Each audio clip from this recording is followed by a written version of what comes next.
Hi, friends, and welcome to We're All Fine. So happy to see you today. This is your host, Holly, and with me is my dear co-host and hopefully still friend, Carly. Hi, Carly. Oh my God, we're still friends. Hi, Holly. So right before we got on air, I was talking to Carly about some of our little tics when we're talking because I do the editing on here and there's some stuff. So I brought up that I am a heavy breather, and then I have words that'll just carry on forever. Like my so's go on forever. So I'm like, so, like that's my connector word for literally everything. Or if I'm trying to get a thought, I'll like hold on to and, where I'm like, so she did that and duh. Like I just keep going to connect to the next thought. Like there can't be a pause. So that's me. But I brought up that Carly sniffs. She sniffs a lot. I do. I'm a sniffler. And now I feel like an asshole. Do not feel like an asshole. Because, see, I just did it right then. No, because Holly was saying that when I get excited or when I start speaking passionately or stuff like that, I take a quick breath in through my nose and then I keep going. And I think this is hilarious, but I accidentally made her feel really bad. So when my parents were divorcing when I was a kiddo, I would get really excitable or upset, and I would hold my breath while I was talking, so I would run out of air. And so my therapist was like, always breathe in through your nose and then talk, because that'll help like reset your vagus nerve, because then you're breathing in and then having like a longer exhale. And so so I've done this since I was a kid now, right? Because I was conditioned to do this. And so Holly brings this up and is like, hey, so just so you know, you're a sniffer. So just heads up. And I go, I am. And then all of a sudden I'm like remembering where this stems from. She's like, thanks. Thank you for touching on that childhood trauma. Like, oh, damn it.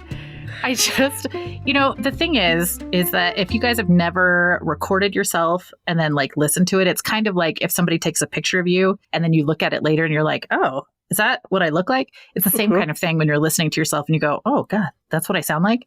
And so going through and editing, like I'm listening to every single word and every single like air that's taken, breath. And, since I've also started doing voiceover for Audible and things like that, I'm hyper aware of literally any noise that goes through. So I was like, you know what? I'll just go ahead and mention this. But I didn't realize that I was going to just like barrel headfirst into emotional trauma. So I'm so sorry. Sorry. No, Holly, believe me. Like I said, if you were telling me, hey, Carly, this thing about your character, I don't really like it. I don't like this thing about you. You do this thing on the podcast where then my feelings would be hurt. But basically saying that I'm a snuffleupagus does not upset me in any way at all. No, Carly, there is absolutely no one else I would want to do this podcast with ever in a million years. Sniffing or no sniffing, you are the best partner in this. Oh my gosh, stop it. You're going to give me a big head and then a bigger nose. Well, today we've got actually kind of a fun topic. I was perusing IMDb, as I do, because I'm one of those people, like when I'm watching a movie, I can't just enjoy the movie. I've got to pull up IMDb and then like read everything on it and about every actor. And Samesies. Oh, really? Oh, that makes me feel better. It's literally as if I am in elementary school and I have to do a book report on every movie that I'm doing. Like, who are the main characters? What was the plot? When was this made? What was the budget? Yes. All of a sudden, I have all of these things that I need to know every time. And I go to the trivia portion, like every time, where it's just like all the background information. And then if there's something that's like really good, I've got to follow it up with like searches online for any kind of like chaos that happened behind the scenes. I suck. I should just enjoy the film. But it got me thinking about movies that as a kid I loved. Like, they were a really big part of who I was growing up. Yeah. And looking at those movies through today's lens, because I've been introducing my kids to some of these films. So my daughter's 12, my son is 14, almost 15. And there's some films like, well, let's just get into it. Let's get into it. Yeah, I'm ready. I'm gonna start with some of the films that I've been introducing my kids to because I thought they were funny, and then rewatching them, I'm like, ooh, bad parenting. So let's just go ahead and start with an easy one. Okay, I'm ready. We did The Breakfast Club. Okay. I'm trying to play in my mind, like, what's wrong with it, right? Because it's a cult classic. It's all of the things. I don't think I've seen it in the past 7-8 years. So that's the thing. I think that a lot of these films are sort of like childbirth, and that after a time, you forget any of the bad parts and just hold on to like the really good stuff. So as I'm watching it, there was like a part in the beginning where the Judd Nelson character says something about them locking the door and impregnating the prom queen. So he's like joking around about like a group rape. Yeah. And then the way that they talk about the women in there, like just casually, like it's no big deal. Claire. Claire? Claire. It's a family name. Oh, it's a fat girl's name. Oh, thank you. You're welcome. I'm not fat. Well, not at present, but I could see you really pushing maximum density. Oh. Are you a virgin? I'll bet you $1 million that you are.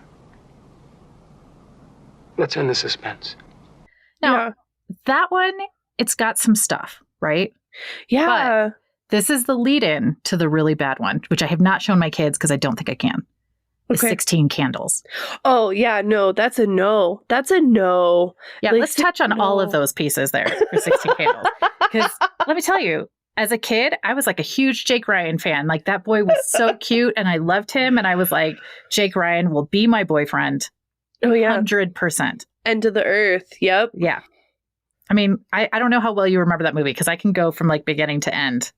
Go. Ship. I remember it. I remember most of it. But I will say I was one of the people where I watched it the one time and I was like, I don't think I need to watch this one again. I wasn't a big fan, but it still has a huge, people know about it. Even Look the at youths. You were woke long before woke was the thing. Although, I mean, you and I are about 15 years apart. And I do think that that does play a little bit of a difference because, I mean, a lot has changed in a very short period of time. So in that movie, like it's right off the bat, they do a whole scene where you've got all these high school girls showering, right? As they're talking about like the hot girl. And you get a full shot of like her breasts and the whole thing. Right. Okay. So again, this is supposed to be looking at all the high school girls in the showers. So you start right there. And then you go into, oh God, all of the super racist stuff with Long Duck Dong.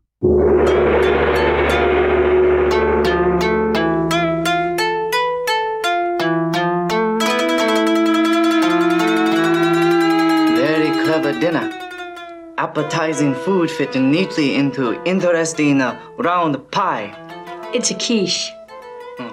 How do you spell? Well, you don't spell it, son. You eat it.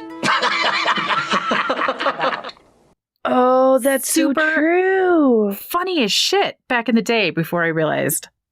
Right. This is racisty. Yep. Oh my God. I will say I don't believe in the stereotypes, and this isn't racist at all, but every foreign exchange student I went to high school with got a lot of play.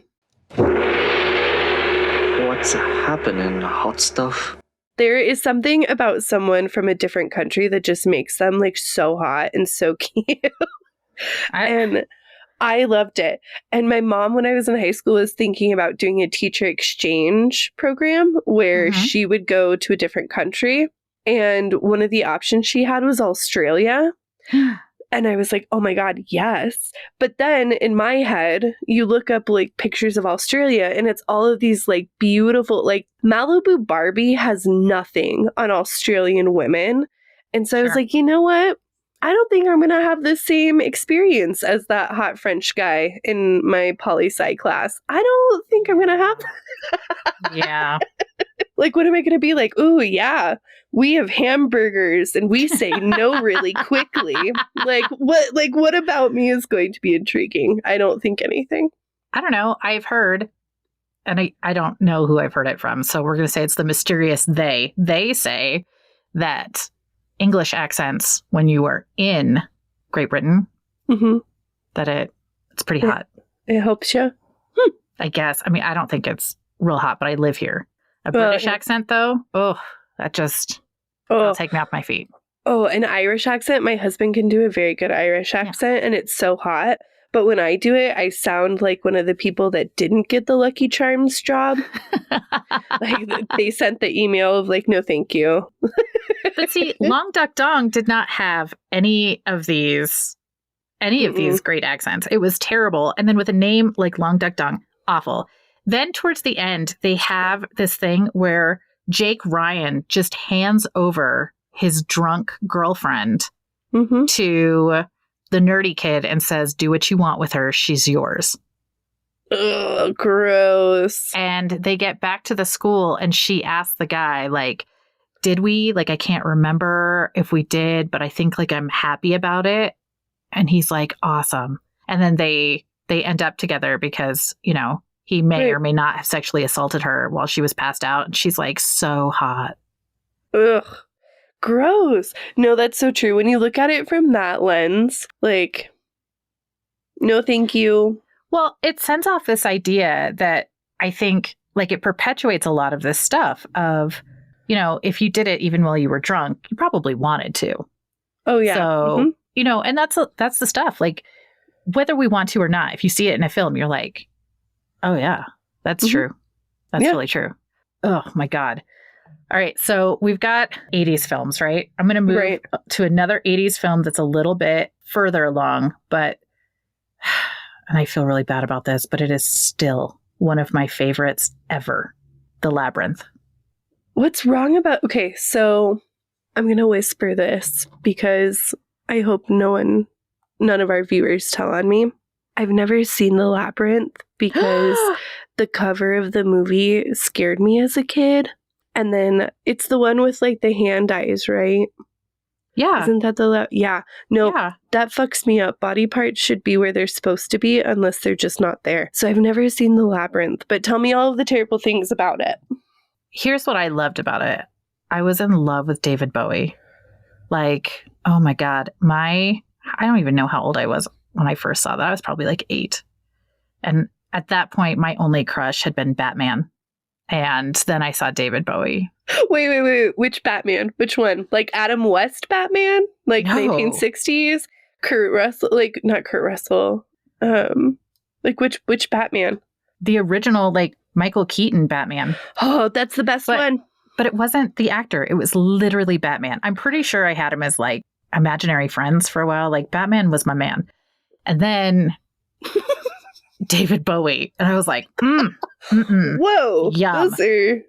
How in the world and then my dating history is a whole lot of like, I was really attracted to super preppy boys. I don't know how I made that leap. That makes no sense. Old money. That's what I'm hearing. Potential for old money. Generational wealth. I think we're going to have to chalk this up like nature versus nurture. So, like, my nature was David Bowie. I was nurtured into the preppiness. I love that. I don't know. David Bowie and those, like, tight pants. And, man, that man was rocking a package, which at a young age, I didn't know what that package was. But I was like, I like it. I like it. This movie, great. Like, I'm loving all of it. Except the premise is that the Goblin King has fallen in love with this girl. And so he wants her for himself. He grants her a wish to take away her brother. Now, here's the thing. David Bowie at that point is like late 30s, maybe, when that movie came out. I'd have to look it up. I'd have to IMDb it. Jennifer Connelly was 14. Gross. Yeah, and she's playing like a 14-year-old girl. Right. That this like very adult man is like, I'm in love with you, whatever you want. And it's pretty like, even as an adult going back and watching it, there's much more of the sexually charged stuff that I didn't quite realize when I was younger, that I'm like, gosh, damn, like he was about ready to jump on that. I ask for so little. Just let me rule you, and you can have everything that you want. Kingdom is great. Damn. I can never remember that line. Just fear me, love me, do as I say, and I will be your slave. Oh, a lot of movies watching as an adult. It's amazing how the energy in a room can shift. Because, I mean, like you said, like trying to show your kids stuff from your childhood, watching a movie with my daughter, and I'm like, oh my God, you're going to love it. And then all of a sudden, here we are, like Blues Brothers. I loved Blues Brothers growing up. Never seen it. I'm sorry, I know. Oh my God, you have to. Okay, so the first one is incredible. The second one is so good too. So good. Blues Brothers 2000. It's still one of my favorite movies. I completely forgot that their headquarters for a while is a strip club. And that's where he finds, the dad from Roseanne. Oh, right, John Goodman. John Goodman. So John Goodman is in it, and he becomes Dan Aykroyd's like new blues brother. He's the bouncer guy at the strip club. And so I'm watching it the other day, and my kid's playing, and all of a sudden I realize we're in the strip club, and I'm like, oh fuck, we're gonna be here for a really long time. I am pro sex work. We've talked about it in a million episodes, but I don't necessarily want to glamorize the strip club, because when I was little, I didn't understand what it was. But here were these beautiful women wearing bathing suits like my Barbie dolls, and they're gorgeous, and that looks fun. That looked fun. And it was like, I cannot have my child thinking that like stripper Barbies are the way to go yet. If that's her choice, fine. But like, I don't need to help her get on that path, you know? Right. So yeah, like the super sexual charged moments in movies, especially kid movies too, you don't realize until you're older. And then it's like, why are there so many jokes for adults in this movie? What is this? I think sometimes I enjoy that. Like there's a lot of kid movies that have like the little adult jokes in them, and I'm like, I do. Like it kind of feels like a little Easter egg for us, but some of it, I don't know. Well, that's the thing. I enjoy it. I like the fact that they're like, you know what, let's throw this one out for the parents. But when all of a sudden a child's movie feels more like an episode of Family Guy, and I like it more than my kid does, I'm like, why am I rotting out your brain right now? Like, this is supposed to be brain candy for you, you know? So I let my daughter for the first time, again, she's 12. She turned 12 in May. I don't know what kind of parent this makes me. I let her watch Austin Powers for the first time. I think my husband and I were quoting it for something. We have a habit of like when we're talking, my husband and I like quote movies constantly. So we were quoting it. She's like, what is this? So I was like, let's watch Austin Powers. Like, I already know it's filled with innuendo, obviously. I mean, that's the whole point of the film. Whole point. And to like in it, I'm trying to find a nice way to put this. In a positive way, my daughter laughed her ass off the entire way. She thought it was fucking hilarious. But I'm watching this. This is just last week. And I am watching this. And there's a whole thing where he is like, just throwing himself at Miss Kensington, literally throwing himself over her body to pin her to the bed as she's saying, no, no, no. Let me ask you a question, and be honest. Oh! Do I make you horny? Randy? Do I make you horny, baby? Yeah, do I? God, I hope this is part of the unfreezing process. Oh, turbulence! Oh, look at that! Oh, turbulence! Oh, I fell over! Oh, I fell over again! Ow! Oh. Mr. Powers! She's trying to do her job, and he's like, yeah, but you're just a sex object. And in the beginning, she's like, I'm a person. And then he's like, nope, sex object. And what does she become? literally a sex object. They start the second movie with her being a fembot and guns come out of her boobs. So like, I was like, oh, okay. So maybe not the way to help my daughter be a better person. That was not. Or you can still watch the movie, find the humor in it, and then just remind her you're not a sex robot. Always remember that. That's the kind of thing. You're not a sex robot. Because here's the other stuff. My daughter and I, we love the music to Mean Girls. Mm-hmm. To the musical. Oh, yeah. The movie that just came out was not my favorite. I don't like who they cast as Katie Heron, but I don't want to get into that right now. That's a whole other discussion. But the Broadway musical, love it. The original film, love it. My daughter's watched it a million times. We quote it a bunch. It's great. But there's a lot of conversation in there about her weight, about, I mean, the whole idea of her putting on weight and that making her a pariah. Yep. I mean, they really play heavily into the stereotypes. They do. I like the musical version more and the new movie. So I don't know what parent this makes me, but me and my little one watched the new one, my 7-year-old. Mm-hmm. And I noticed that they did take a lot of today's lens into it, because there weren't the Caltine bars. There wasn't, one point, one of the girls in the first one was like, oh God, like I'm going to kill myself. And that line wasn't in the new movie. That's right. Yeah. So there was some editing there. And as a parent who has always like prided myself in not censoring, but meeting my child where she was developmentally, I find myself censoring all the fucking time. Like, never with language or anything like that. And so I've let her watch the new Mean Girls, but I won't let her watch the original yet. You know, I don't blame you. That whole sequence with like the gym teacher who's dating the two kids. They took girls, that part out too. Yep. They did. Yep. Just because, I mean, they say that in the original movie, like, oh, that's obviously illegal, but like as a joke. And it plays even more into the, not that he's just sleeping with his students, but he's sleeping with two Asian girls that it's gross. Like the whole thing is gross. Now, will it stop me from absolutely loving that movie and quoting it a million times? No. No. Will it stop me from having my daughter watch it? No, she's already seen it a bunch. But we have talked about all of this. So we do have the conversations on like why this doesn't work now. Right. Like none of this is okay now. The same thing goes with Clueless.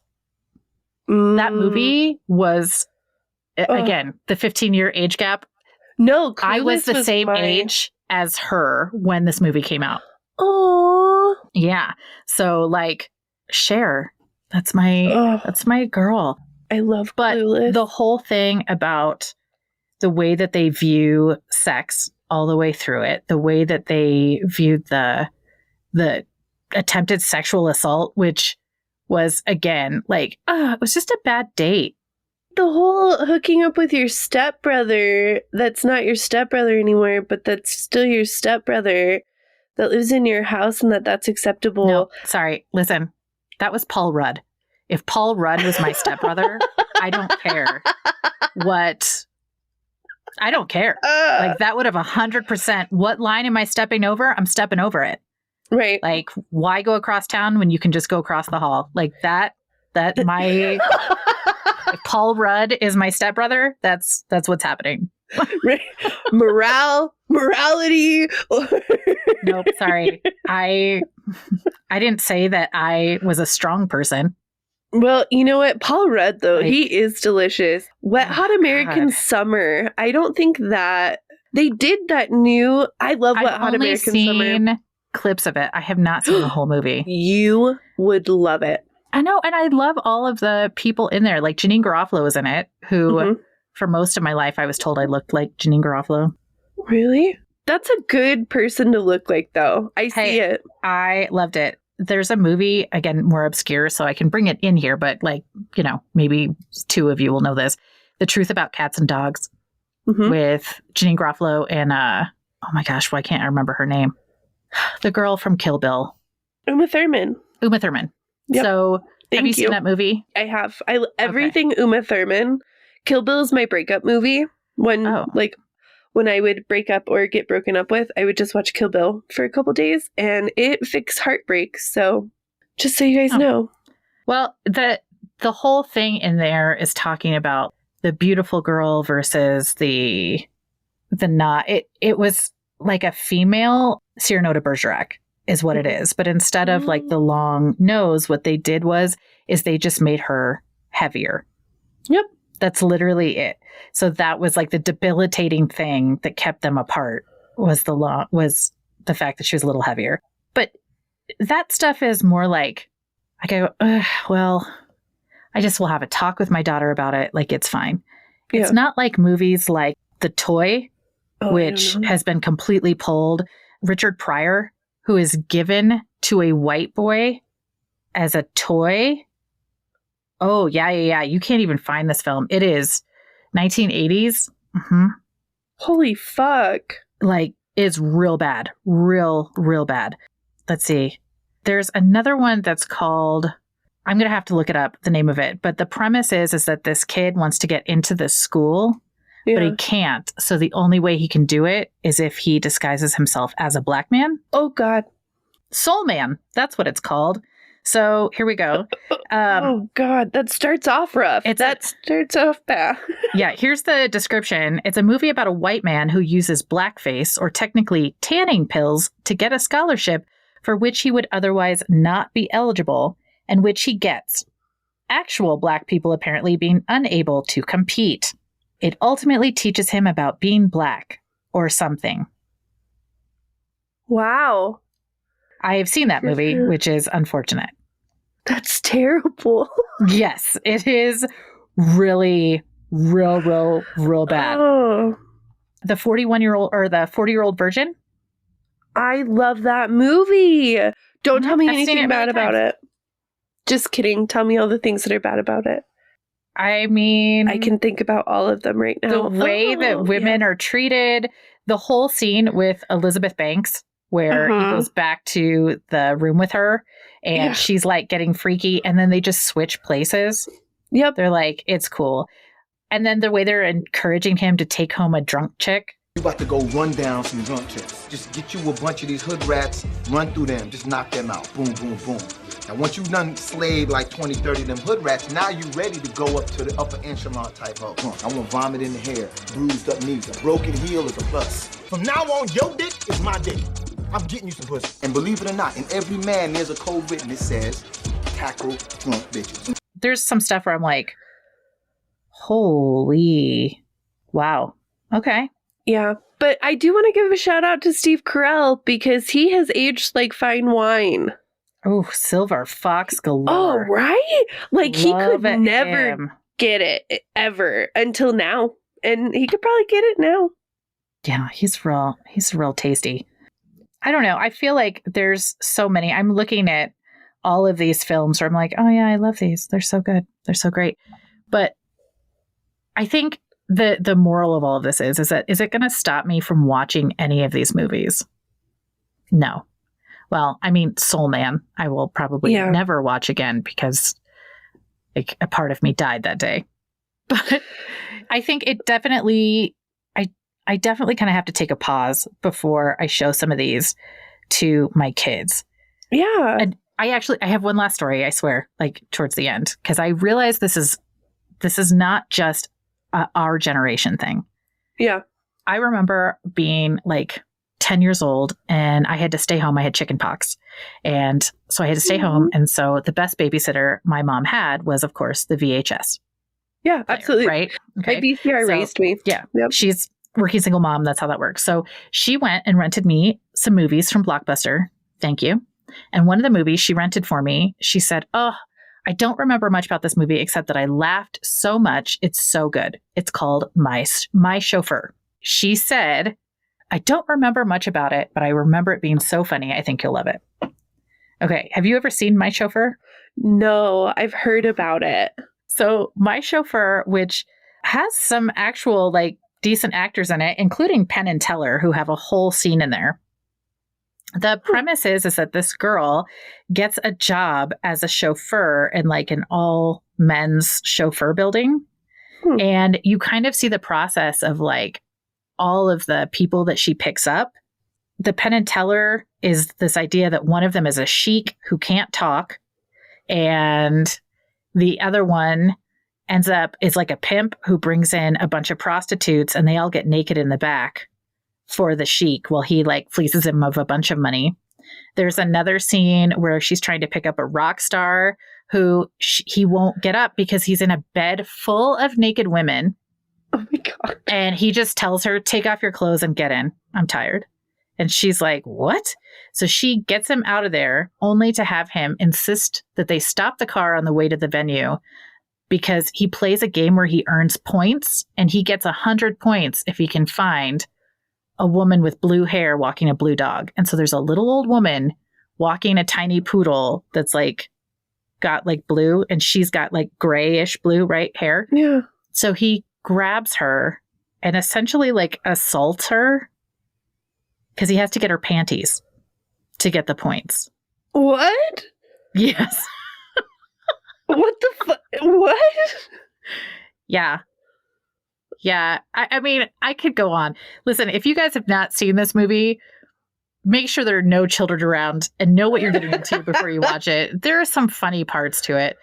But here I was at 10 years old and I am watching this and man, I have never seen so many boobs in a movie, like especially at that point in my life. I was like, That's a lot of boobs.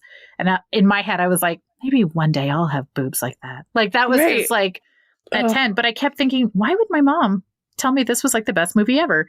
When she gets home, I start telling her about it and she goes, oh my God. And it clicked in her head, all of the stuff she had forgotten about, right? Childbirth moment. Yeah. Forgot all about it. Yeah. You totally lose it. You just don't even remember. We have to remember all of the films that we take all the good parts to. We hold the memories and the good stuff that went with it. And we forgot that there's just tons of breasts all the way through it. We have to make sure that we're remembering these films for what they are before we're like, hey, 12-year-old, would you like to watch this movie? It's one of my favorites. Oh, it's true. Oh, absolutely. Well, and like, I know we have to wrap up soon, but we showed my daughter Robin Hood Men in Tights for the first time the other day. God, I love that movie. Oh my gosh. Love it. It so many times. My husband and I quote it to each other all the time. And we were like, it is time that you watch this movie with us, right? Yeah. And then Amelia, I was telling her about Mel Brooks and like the idea of absurdity and to like make fun of people. And so we talk about Spaceballs. We talk about 12 Chairs. We talk about all of it. And then I was like, and then there's Blazing Saddles. Oh, woof. And my daughter was like, what is this about? And so as I'm trying to explain it in an age-appropriate way, my daughter is going, Mom, so they're trying to make racism funny? And I was like, no, baby. So they're trying to show the absurdity of racism, like how dumb you look when you're racist, that racism is dumb and it makes you dumb. And she was like, I don't know, Mom. I don't think I want to watch that one. And trying to, I felt like that's the closest I've ever felt to like a boomer, right? Trying to explain like, oh, back in my day, burger. So my 7-year-old said, no, she'll watch everything else, but she will not watch Blazing Saddles. And having that conversation, trying to explain what it is without justifying something, I don't know. It was very strange for me. Blazing Saddles is a tough one to watch now. Like, oh, it is? I watched it not too long ago. And that whole scene where he comes out and he's like, where are the white women at? And it's like, oh, God. Right. I can't. I love Mel Brooks. Love Mel Brooks. Love Mel all Brooks. The things. But that movie could not be made today. No, absolutely not. Well, in like Tropic Thunder with Robert Downey Jr. Yeah. I didn't think it was that funny, but not even from like a woke perspective. I wasn't that into it. But there was an interviewer a couple of years ago that was like, hey, Robert Downey Jr., do you think somebody could make Tropic Thunder today? And his response is perfect. He goes, you could.